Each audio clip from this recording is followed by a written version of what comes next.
Salut les amis, je suis heureux de vous retrouver pour vous parler aujourd'hui des nouveautés apportées par la loi de finances pour 2019 en ce qui concerne les réévaluations d'actifs.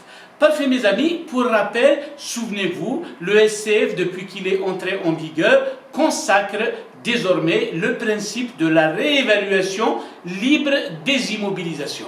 Et pour cela, il vous dit que si vous souhaitez évaluer vos actifs, à long terme bien entendu, vous avez le choix entre le coût historique, qu'on appelle également le coût amorti, ou alors le principe de la juste valeur, c'est-à-dire vous allez évaluer en quelque sorte vos biens selon le marché, selon la valeur vénale ou la valeur marchande. Parfait mes amis, et bien entendu avec cette modification significative, le système fiscal algérien s'est adapté avec justement cette nouvelle option en modifiant les articles 185 et 186 du Code des impôts directs. Et que vous disent, si vous voulez, ces articles-là? Pour mémoire, l'article 185, mes amis, il prescrit d'assainir les écarts de réévaluation hérités des périodes antérieures au plus tard dans un délai de 5 années.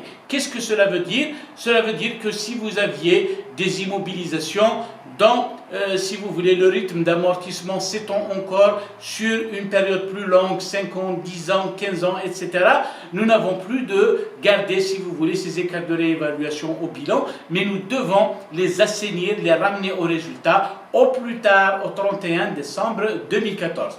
En principe, nous avons fini avec cette disposition qui est de nature transitoire. Parfait.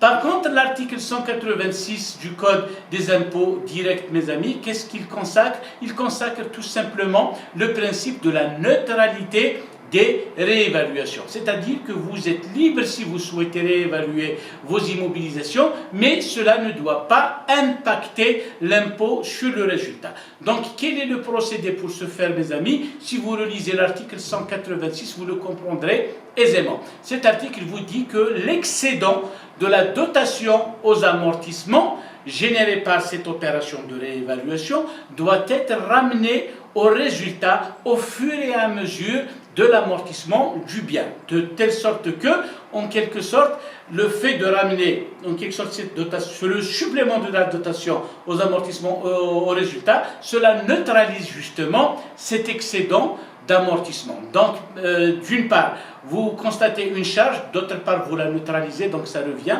finalement au même. Revenons maintenant à la loi de finances pour 2019, article 4 plus précisément. Mes amis, qu'est-ce qu'il vous dit? Cet article-là a créé deux nouveaux articles, à savoir 186 bis et 186 ter du Code des impôts directs.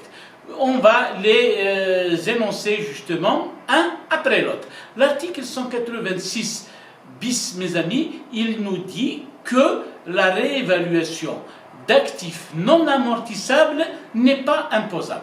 N'est-ce pas, mes amis? En fait, bien avant cet article 19, mes amis, en quelque sorte, cette opération est en principe neutre, dans la mesure où un actif non amortissable ne génère pas d'amortissement. Et forcément, il n'a aucun impact sur la base d'imposition.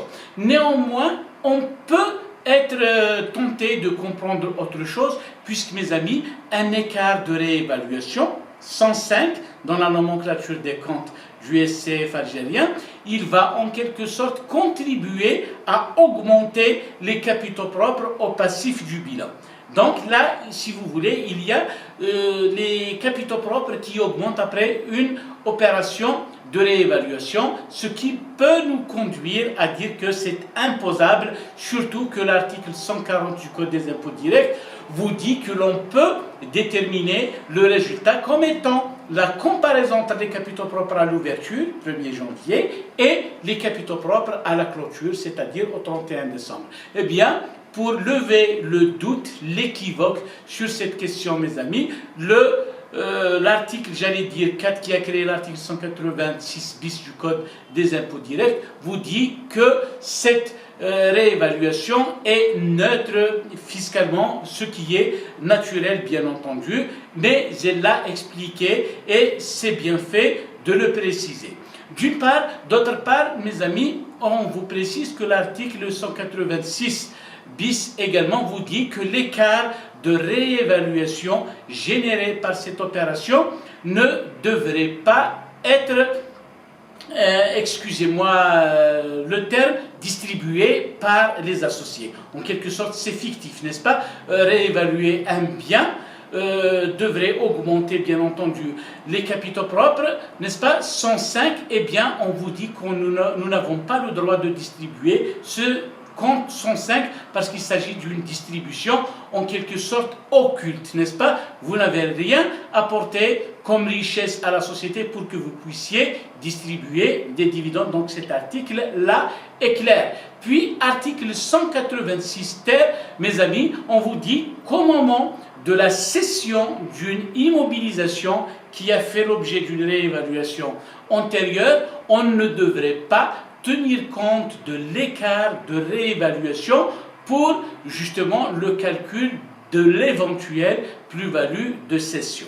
N'est-ce pas? La plus-value de cession, mes amis, vous savez que c'est toujours le prix de cession d'une part, moins la valeur nette comptable d'autre part. Est-ce que vous êtes d'accord? Donc, dans la prise en compte de la valeur nette comptable, mes amis, vous devez prendre le prix d'origine, c'est-à-dire la valeur d'acquisition d'origine de l'immobilisation, sans tenir compte, si vous voulez, de l'écart de réévaluation ou des écarts de réévaluation constatés antérieurement. Donc voilà mes amis, j'espère que cette courte vidéo vous aura plu et aura contribué à expliquer d'une manière assez simple et pertinente cette nouvelle mesure apportée par la loi de finances pour 2019.